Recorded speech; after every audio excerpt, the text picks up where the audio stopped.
Bonsoir. Je voulais vous indiquer qu'au moment où on souhaite le 200e anniversaire du barreau de Versailles, il nous est apparu et à l'UOV intéressant d'essayer de voir l'aspect historique et d'évoquer un certain nombre de grands procès qui ont eu lieu à Versailles et qui ont non seulement marqué l'opinion, mais également apporté quelque chose à la jurisprudence ou à la législation française. Par ordre chronologique, je parlerai d'abord de l'affaire Landru. Landru qu'on a appelé le Barbe Bleue de Gambet et auquel était reproché d'avoir fait disparaître 11 femmes, ce qui est considérable, et après une enquête qui a été très longue, il a fini par être repéré, arrêté et jugé devant la cour d'assises de Seine-et-Oise.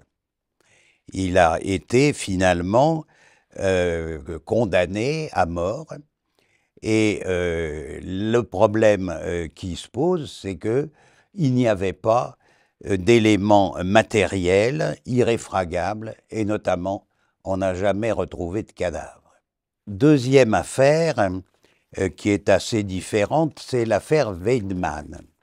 Weidmann, d'origine allemande, est arrivé en France en 1939, non, 30, pardon, et c'était un homme de une trentaine d'années, bien de sa personne, et en fait, ce qu'il a fait avec des complices, c'est kidnapper un certain nombre de personnes pour s'emparer de leur argent.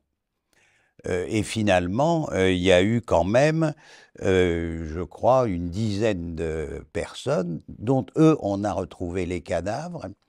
Il se trouve que là, le problème n'était pas tellement celui du procès lui-même parce qu'il avait reconnu les faits.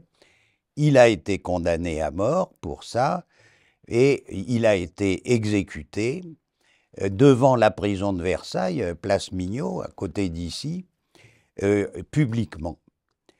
Et ça a été une horreur. Et dans les journaux, on racontait ça, absolument atroce, de sorte que ça dépassait tellement l'entendement que le gouvernement a décidé de mettre fin aux exécutions publiques qui, désormais, à partir de cette date-là, auront lieu dans l'enceinte des prisons. La troisième affaire, différente aussi, l'affaire Touvier. Touvier était un ancien agent antisémite et collaborationniste sous le régime de Vichy.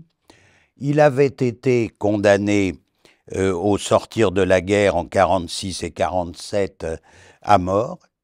Et puis, il a été gracié en 1971 par le président Pompidou qui souhaitait qu'on mette fin à cette haine qui continuait à se répandre. Et puis, à la suite de ça, il disparaît complètement. Jusqu'à ce qu'en 1973, un certain nombre de plaintes soient déposées contre lui pour des faits de crimes contre l'humanité. Ce qu'il faut savoir, c'est que le crime contre l'humanité est imprescriptible.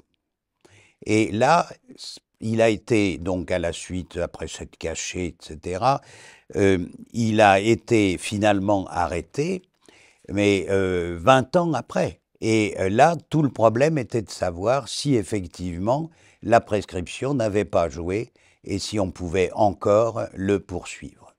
La dernière affaire, qui elle est civile, c'est ce qu'on appelle l'affaire du Poussin. En 2 mots, une famille a dans son grenier un tableau ancien que dans la famille on appelle le Poussin. Bon, heureux et désireux de s'en débarrasser et de le vendre, il demande à des commissaires-priseurs de venir l'évaluer, et les commissaires-priseurs disent « mais c'est pas du tout un Poussin, ça n'a rien à voir ». Bon. Finalement, le tableau est vendu aux enchères dans une vente publique, et pour une somme dérisoire. Et les musées nationaux se préemptent le tableau et en deviennent propriétaires. Et immédiatement après, il y a un certain nombre d'articles qui disent « mais c'est un Poussin et il sera pendant des années exposé au Louvre sous cette appellation ». De sorte que les vendeurs se disent « mais ça n'a rien à voir, on s'est fait avoir » et ils vont attaquer pour demander de la restitution du tableau. Ben, merci de votre attention et je vous donne donc rendez-vous au début de l'année prochaine pour la première conférence qui aura lieu le 3 février 2026.